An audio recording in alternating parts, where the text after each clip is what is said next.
Hello and welcome to Backstage Buzz at the Mac, where you get the inside story on the art scene right from the directors and creators of the shows, along with events hosted at the Mac. I'm Diana Martinez, and we have some really exciting guests from the music and film scene. Today we'll be talking to the talented and charming pianist and professor Dr. Steve Havens. Then later, Sue Kirby, coordinator of the Study Abroad programs at the College of DuPage, will tell us about the fabulous International Global Flick series coming up. And then we'll be back with Maestro Kirk Muspratt, conductor of the new Philharmonic, who will tell you about his next exciting project. All the shows you'll hear about today are coming to the McAninch Arts Center in March. The MAC is located at the east end of the campus at the College of DuPage in Glen Ellen, where parking is always free. My first guest is a professional pianist, piano teacher, and an outstanding advocate for the MAC. He has been awarded Outstanding Faculty Member and is the kindest, most genuine person you can ever hope to meet. Honestly, he's one of my favorite people at the MAC. Steve Havens, welcome. Thank you. Good to be here. Good to have you here. Thanks. So Steve, you're a teacher. You're a professor. Yes. Tell us about your background a little. I started playing the piano when I was 4 years old, played by ear for years and begged my parents to actually have a teacher when I was 6, and they said, well, okay. So we gave it a try, and I've stuck with it Ever since then.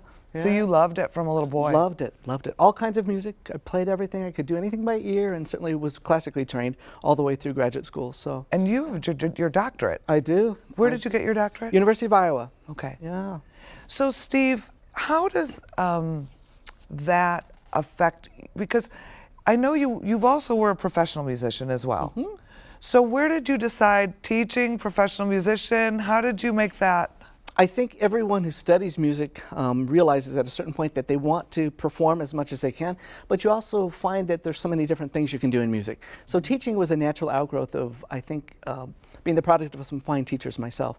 When I think I was a sophomore in college, when I don't know, I was taken back by a teacher one day, and I thought, wow, if I could do this really well, I'd like to do it. I'd like to be a teacher. I'd like to be a professional performing musician and see what all the different kinds of things I could do. Maybe even an entertaining kind of musician, which I've done a lot of. I've been in dance bands, done lots of gig work. So I kind of do it all. And I think that people who do a lot in music are the ones who are out there and finding success.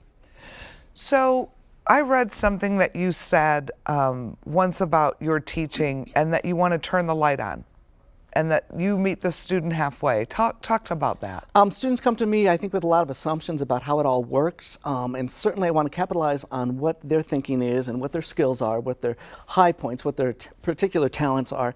But I think it's my job to also kind of even the whole playing field and let them be grow in strength in all the different facets of understanding, thinking, practical skills of a performer, as well as how they really kind of work toward interpretation, something that makes the music their own. I agree, right? So you also work on the musicianship of it, not just the technique. Absolutely. I think that's why you're booked. You can't get a class with you.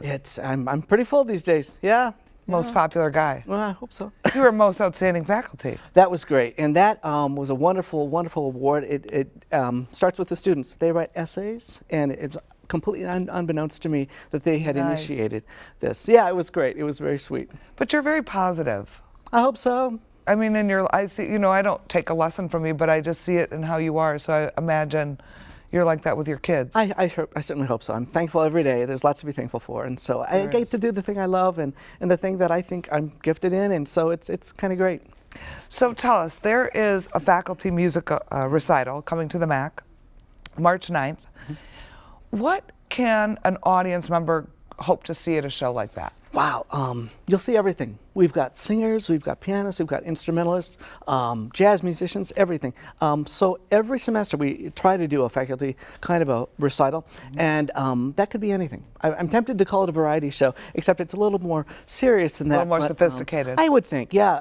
I can tell you what I'm doing this time. Jennifer Fitch and I, soprano, dramatic soprano, and I have done a lot of work together, and we're doing a Fauré set, songs of Fauré, which are French poetry set to music, where the interpretation is so fun to work at, because we both start with the language and work through the French and try to come up with an idea of what's really being said here.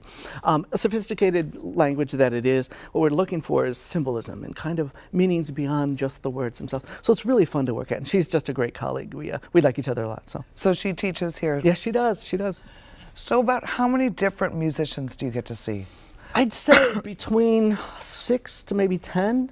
And again, it can range from jazz to Baroque ensembles to classical, Beethoven, Mozart, Haydn, all the way through the Romantics and 20th century idioms. And you'll see singers, you'll see pianists, you'll see a guitar player, you'll see, and all of these people are faculty. Not all. Sometimes we'll bring in our other associates, because all of Okay. us do performing on the outside as well. So we'll bring in, maybe we're doing a project. I did a project with a flutist a few years ago, and we did some things in a faculty kind of recital.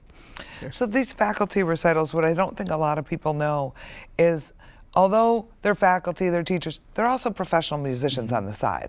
Yeah, absolutely. Composers, musicians, writers, all kinds of things. I Yes? think what makes us viable in terms of being faculty members is that we're out there doing the very thing that we're teaching. Right. You know, so it's a lot of fun. So we always have projects, all of us, and we all get along so well, and we give each other's names and referrals back and forth. I think it also keeps you relevant. Absolutely. Right? Because then you can teach the kids the music business part of Sure.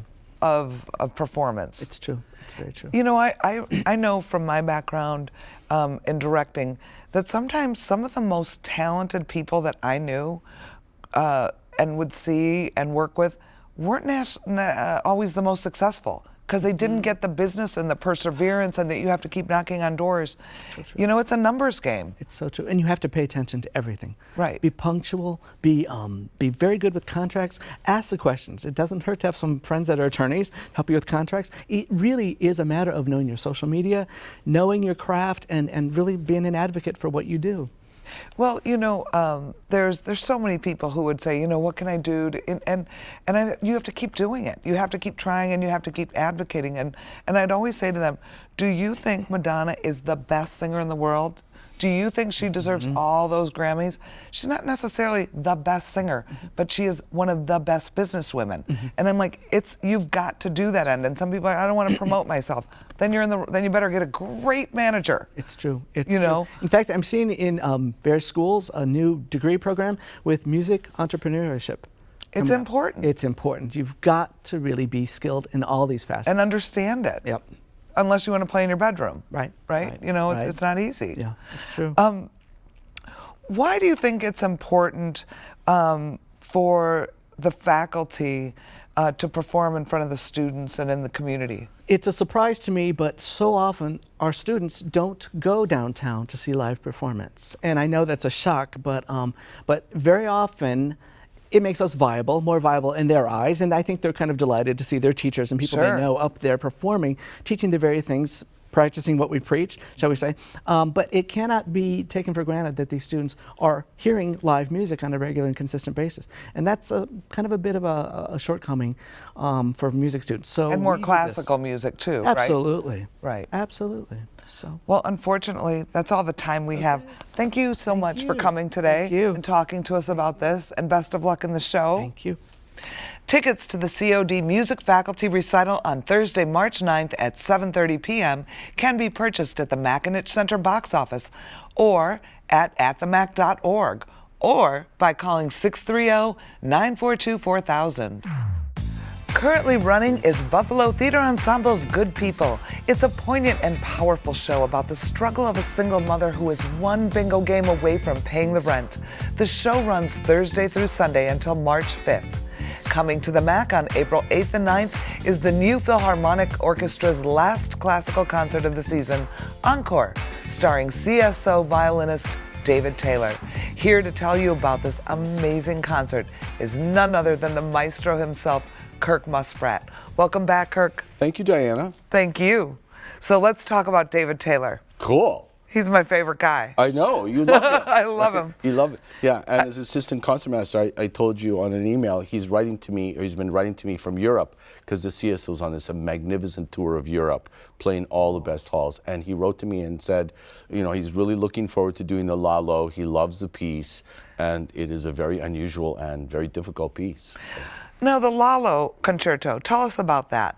Okay, so it's written in 1875. Lalo is French, but his father was in the military, and they lived in Spain for a while.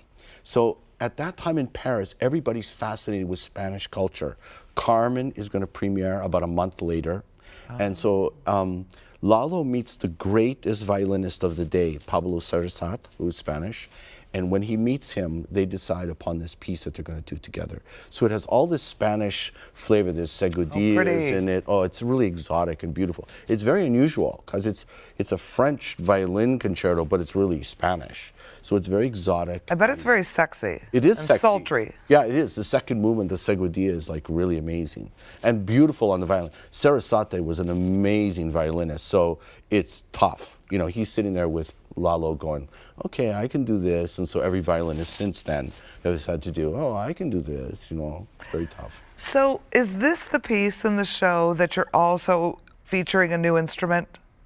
No. That's a different piece. Yeah, that's the second half of the concert. Okay, so tell us about that. That's your instrument. My new instrument. Yeah, your new instrument. The Mac's new instrument. So the Mac and the College of DuPage have had the vision to always be upgrading things, you know, which is wonderful, keep things ahead of the curve. So we have a brand new organ. So once I heard we had this brand new gorgeous organ, which I just talked to Bill Burr about, he said it's a magnificent instrument. So we're going to do the Organ Symphony of Saint-Saëns. Now, it's not really an organ symphony. The organ only plays in the last movement and only for a while. But when it plays, it actually takes over the whole orchestra, and it's a big orchestra. So it's going to be like whomping exciting. I could just tell you. So, Kirk, who plays the organ in your orchestra? One of our pianists will play. Oh, they play? Yeah, it's not a really hard organ part at all. It's just like rah, rah, with the feet and the... Yeah, the feet, the pedals, the whole thing. whole nine Bill yards. he said, this organ will have no problem taking over the orchestra. So the orchestra plays and the organ plays. And it's really very exciting. It's a lovely piece. Well, I'm glad that you're going to feature it in the show. I think that's exciting. Yeah, and with the acoustics of the hall now, I know. it's going to wipe people out. Yeah, in a good way. And you have another surprise in that you have 2 featured children, which I love that you do this. Oh, thank you. Yeah, we have a competition, as you all know, at intermission feature at least one young person from our area. And these 2 young ladies, one's going to play on Saturday, one on Sunday. Both of them can really go into music, no problem. And they're so fine, such fine high school students, that we're going to actually have them play in the orchestra for the last movement of the Saint-Saëns Symphony. And they'll be absolutely, I mean, these young people are exceptional. Exceptional and taught by the best teachers in the city, and I mean, I'm amazed by them. I'm amazed by them. So we'll feature them, yes. What a thrill for a student and an inspiration to be asked to play with a professional orchestra. Even if you're in college, it's pretty tough. That's true. But to sit there with one of our players and just have like 1 or 2 rehearsals and play part of a symphony, yeah, and that's what we should be doing. Well, and you know, I think at the MAC, one of the things I feel strongly about, I know you feel strongly about, is outreach. Oh, yes. And if we don't make a concerted effort to develop tomorrow's artists, nobody else will. Right. And I think we have to support these kids, and I think we have to give them opportunities, and you know, we have the treat seats for kids. Yeah. And we get notes and thank you notes from these children who, the tickets go to underprivileged kids, for those of you who don't know. Some of them have never seen a live show in their life. Right. And it's life-changing to some of them. But people donate to that, correct? Yes, they do. People specifically People donate and support that. Right. And so they basically sponsor a child from an orphanage, from Metropolitan Family Services, Bridge Communities. And it's, I think, so important. But I think the work that you're doing to give them exposure is huge. You know, and we try to do some shows where we'll invite a touring artist to do a master class. And I think anytime a young person can work with a professional, what an opportunity. Yes. You know? And it's incumbent upon us to, as you realize in our community, people are so busy. I say to Paula all the time, this is not the world of 2002 or 1998 or 1988. This is the world of 2020. And people, and young people are so busy that you'd think, oh, well, just ask a school and they'll just come. No. It's not that easy. Kids are so busy and they have so many interesting goals and they're so multifaceted. You know, when you think of even a young woman like my mom in 1940, she could be a teacher or a nurse. Right. Now, what is the girl at Glenbard West doing? She's taking AP for this. She's going to be a double major at blah, blah, blah. And she's playing volleyball. Right, and she's playing volleyball, which is totally cool right, also. on top but of it. unless we sort of go, hello, come to us and we can help you maybe, then, you know, it's much more difficult. It takes more energy and more foresight. What else are you excited about with this concert?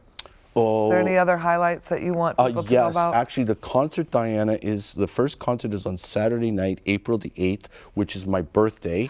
Awesome! Okay? Yes, and the next I day, better bake a cake. The concert is the next day. It's on Sunday the 9th at 3 p.m., which is the day after your my birthday. I knew it. So I'm excited about that. Well, I'm excited to have David back. And I don't know, you know, Paula and I were talking about Saint-Saëns in the green room, and Saint-Saëns was one of the greatest geniuses who ever lived. I've given talks about him and said that he's greater genius than Mozart because he was actually writing music when he was 3. Mozart was 5. Mozart spoke 4 or 5 languages. Saint-Saëns spoke 8 languages fluently. He played every instrument. He was the greatest organist of the century. He played violin beautifully. He played cello beautifully.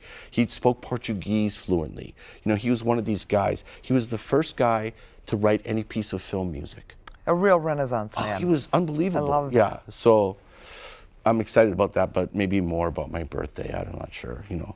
Kirk, what do you want for your birthday? Do If you want to could have know? anything. Really? Yeah. Okay, I will.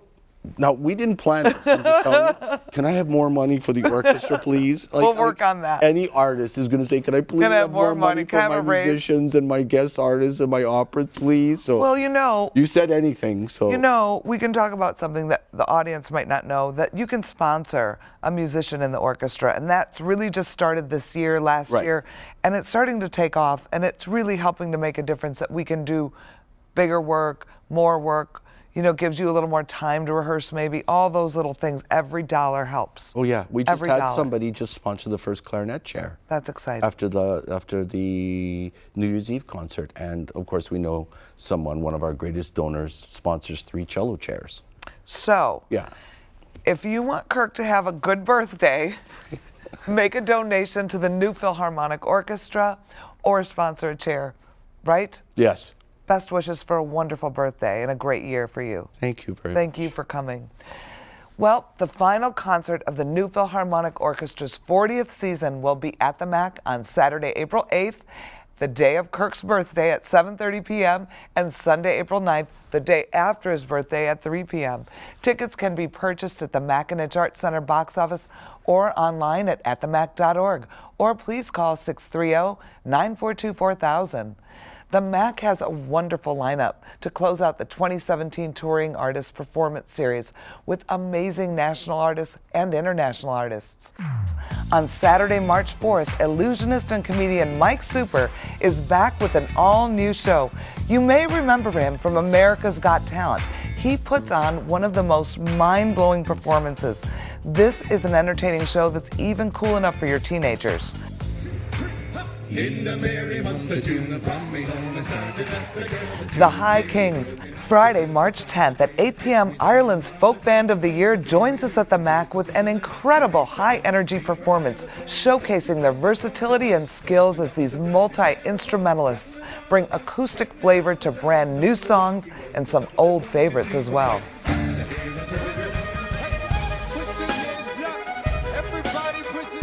Saturday, March 11th at 7:30 p.m., you can experience a blend of classical and hip-hop in Black Violin.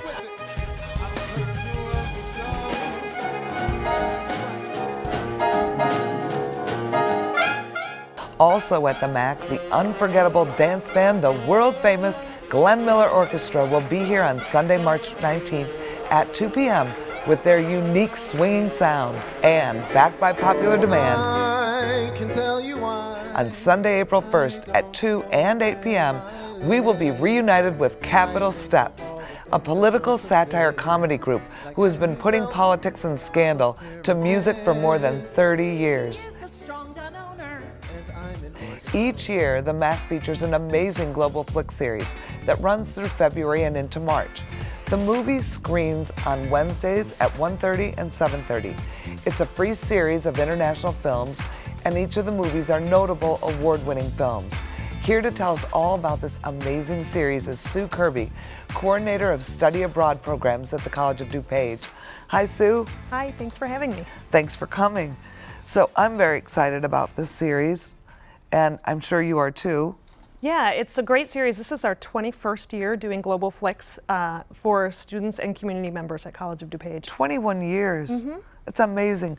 So what's unique about this series is you don't just get to see the movie, but there's a talk after the movie, which I find to be the most interesting part about the whole thing. Right, we choose our movies based on input from faculty and staff at COD, and then we reach out to those same people and ask them to help lead discussions about the topics of the film or the region of the world that the film represents after the film. And one thing we've really focused on in the last few years was choosing movies that have an appeal to the general population, award-winning, really notable films, and I think this year's is just for the 50th anniversary of the college is pretty spectacular. Yeah, we love choosing a variety of genre and languages because all the films are shown in their original language with English subtitles, and the themes are all very different. So. You know, I think the talk back, let's talk about that for a minute. Each teacher, after you see the movie, will host a talk back. And I think the lecture is what brings people together and really opens up a dialogue and thoughts about the movie, which I think is unique, that you really don't get in any other international film series. That's correct. Our faculty have interesting input, but also they draw from the audience as well, and the audience sometimes has traveled to the regions of the world that they're watching the movie about, so they have experiences that are personal that they can put into the discussion as well. So the first movie I'm very excited about, 5 Star Life. Yes. And that's about a woman who reviews 5-star hotels all over Europe. Right. It's an Italian film, and that's her job, to review 5-star hotels. And so you get a bit of a window into the world of that high-end tourism and travel. Now, what else is nice about these is there's a couple of movies that the faculty is doing an international dinner with, right? A lunch, so that you can go to a luncheon before the show and then see the movie and then have your talk. That's correct. And if you're interested in that, you can sign up through our continuing ed offices at COD. And the 2 movies with the dinner are 5-Star Life and Peeply Live. Peeply Live. And that's later in the season. Correct. What other highlights are you excited about? I think we have a really interesting film this year based on a true story of our second film, and it's called 24 Days, and it's based on a true story about a young man who was kidnapped in France. I love drama and I love real life action, and this is his story about being held ransom, and it has undertones of anti-Semitism and racism in it. We like to touch on really deep issues as well, so our students who see these films can learn about what's going on in the world. I saw that movie, and you were on the edge of your seat. That's what I loved about it. I mean, it was just, it felt like an action, twist, suspense, turn. It was so well done. And it's amazing to know it is based on a real story. I know, and upsetting, right? What's another one of your favorites? We have 2 documentaries this year. On March 8th, we will be showing a film called La Camioneta. It's the journey of an American school bus. And what people may not know is when school buses in the US, the big yellow buses, are retired, they're repurposed in many different ways. And many of those buses are repurposed into general public transportation buses in Central and South America. So this is a story about those buses being taken to Guatemala, and they are actually the transportation for the migrant farm workers in Guatemala. So the story is about the bus and the journey the bus makes, but also about the people then using the buses in Guatemala. If the bus could talk. Exactly. Another one that's pretty powerful, I think, is Mustang, and that's a Turkish film. Yes. This Turkish film discusses the lives of 5 sisters who live in a very traditional Muslim family in Turkey. And they are accused by their village of being too promiscuous, and so they are forced to stay home and learn the traditional values of their family in isolation from the rest of the community. So it's an issue of feminism, of traditional religious backgrounds, and a community that has influence over the lives of their children. I think it's so important too for young people to see these movies and understand the different customs involved, the different religions involved, and I think, you know, we get caught up in how we live our life here, and I think the more we can understand each other, the more that we can see what the other person's, you know, dealing with, it really does bring people together and create understanding. And travel, I think, in general. Yeah, and if you can't travel, you can get exposed to other places in the world by watching films. Exactly. This movie really has a lot of social issues with it. Very relevant today. Very relevant today. Let's talk about The Forgotten Kingdom. This is a South African film.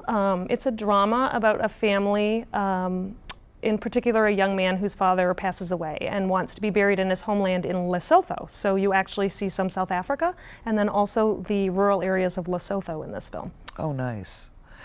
And People Alive, that's the other one that has a lunch with it. That's a movie from India. And it's a comedy. We don't like everything to be very heavy when we do movies. Right. So People Alive is a comedy that I think will surprise people in the topic that it covers, because it covers suicide, but in a comedic sort of way, because the village is trying to help a man decide what his outcome in life should be.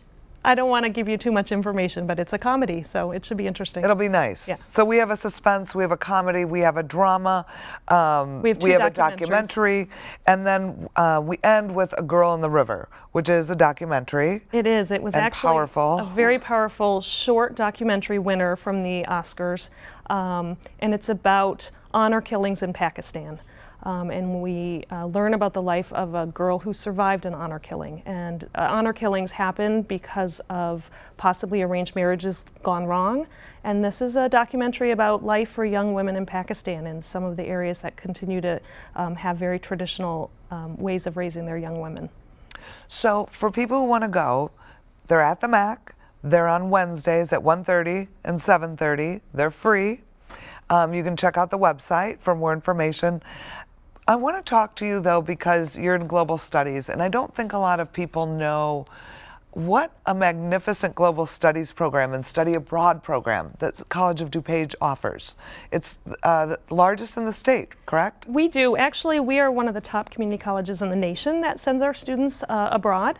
And we just feel it's so important that students see the world, and we do everything we can to make those opportunities available, taking into consideration that they're students and that they have academic goals that they have to achieve as well. So where are some of our students going? This summer we have students going on some great language immersion programs to Japan, Germany, France, Spain, and Costa Rica. So it's a language immersion where the students take a full semester of language in 1 month in country. Now, do you offer programs for continuing ed for an adult? Let's say I want to go. Well, we don't go through continuing ed at COD. All of our classes are academic for credit, but yes, we have lots of community members that travel with us as well, because those community members want to see the world but also learn things. Sure. And taking a class academically, you're taking that component as well. So any one of us could go with you? Anyone can go. We're going, Sue. Let's do it. All right. Thank you so much for coming on the show. You're I really welcome. appreciate it. So, unfortunately, that's all the time we have today, but you can enjoy even more on future episodes covering the latest on the art scene every month. For more information on any of the shows you saw today or future shows, call the MAC box office at 630-942-4000 or visit atthemac.org.